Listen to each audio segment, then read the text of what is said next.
नमस्कार. स्वागत आहे तुमचं लाईफ ऑफ SM2 या आपल्या यूट्यूब चॅनलवर आणि ट्युशन ब्लॉगमध्ये देखील तुमचं स्वागत आहे. तर सध्या जून महिना सुरू आहे आणि अजून बरेचसे स्टुडंट्स आलेले नाही आहेत. त्याच्यामुळे मी CBSE आणि स्टेट बोर्ड दोघांचं एकाच वेळेला घेत आहे 4:30 to 6:30 या वेळेमध्ये. तर आज टोटल 19 स्टुडंट प्रेझेंट होते.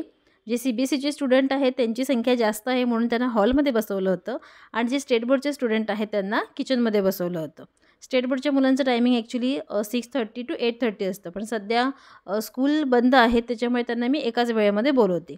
आणि माझ्यासोबत एक असिस्टंट टीचर आहे जी मला हेल्प करते ओरल वगैरे घ्यायला किंवा अशा लहान मुलांना वगैरे शिकवते सुद्धा.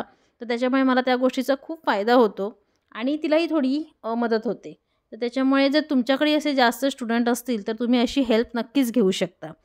तर आता हा देवांश आहे 3rd स्टँडर्डचा. तर त्याला मी टेबल त्याला होमवर्क दिलेला 12चा टेबल बाय करून यायचं आहे. पण त्यांनी लिहून दाखवला पण त्याला ओरल येत नव्हती. तर मग तिथे आपण लिहून दिलं होतं की ओरल नॉट गिवन. त्याच्यानंतर त्याला मी नंबर नेम शिकवले. नंबर असतो त्याला त्याची स्पेलिंग कशी लिहायची ते शिकवलं. आणि मग नंतर त्यांच्या एक्सरसाइजमध्ये जे सम आहेत ते त्याला सॉल्व करण्यासाठी सांगितले. मग या सगळ्या प्रोसेसमध्ये 1 तास तरी जातो. तोपर्यंत मी दुसऱ्या मुलांना शिकवू शकते.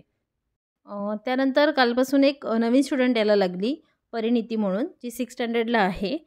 तर तिचं रीडिंग कसं आहे काय ते सगळं मला चेक करायचं होतं. तर तिचं रीडिंग जेव्हा मी चेक केलं तेव्हा मला असं जाणवलं की ती जे हार्ड वर्ड असतात ते तिला रीडिंग करता येत नाही.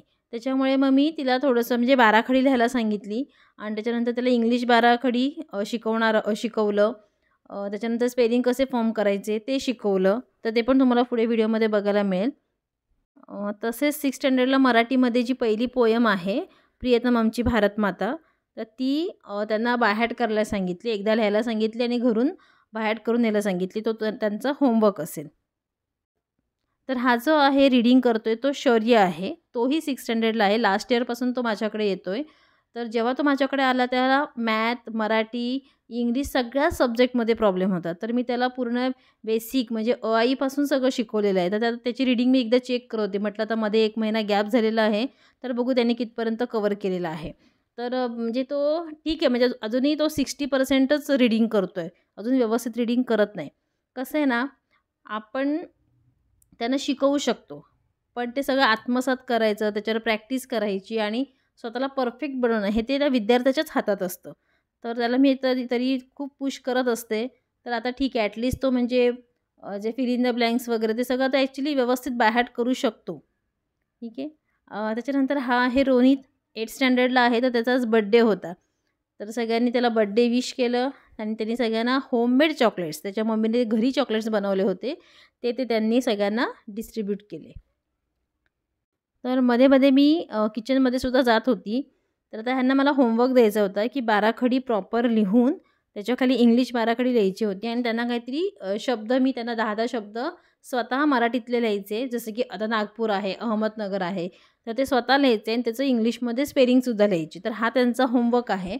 पण तो त्यांना व्यवस्थित लिहिता यायला पाहिजे म्हणून मी त्यांना एक डेमो दाखवला, एक्झाम्पल शिकवलं की नक्की कसं स्पेलिंग तयार करायचं, कशी बाराखडी लिहायची.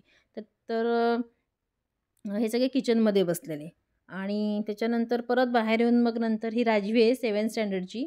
त्यांना मी कालच्या ह्याच्यामध्ये त्यांनी शॉर्ट आन्सर आणि फिल इन द ब्लँक्स म्हणजे ऑब्जेक्टिव्ह क्वेश्चन केलेले. आज मी त्यांना जे मोठे-मोठे आन्सर म्हणजे अगदी 1-1 पेजचे सुद्धा आन्सर असतात.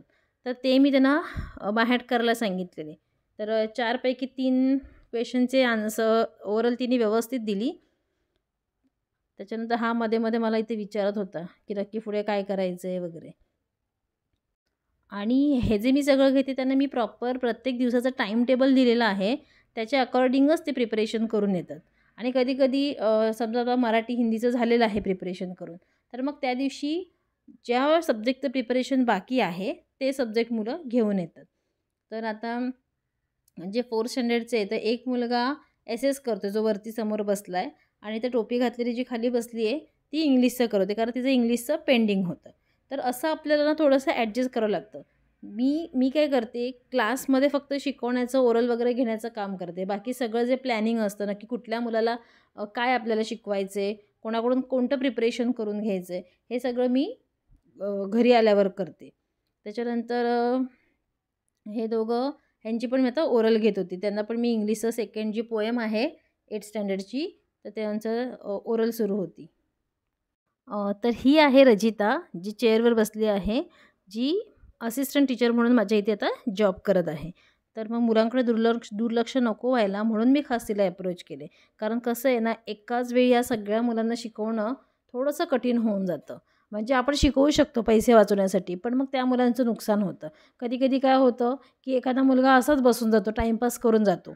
तर आपल्याला असं नको आहे म्हणून मी हे सगळं करत असते.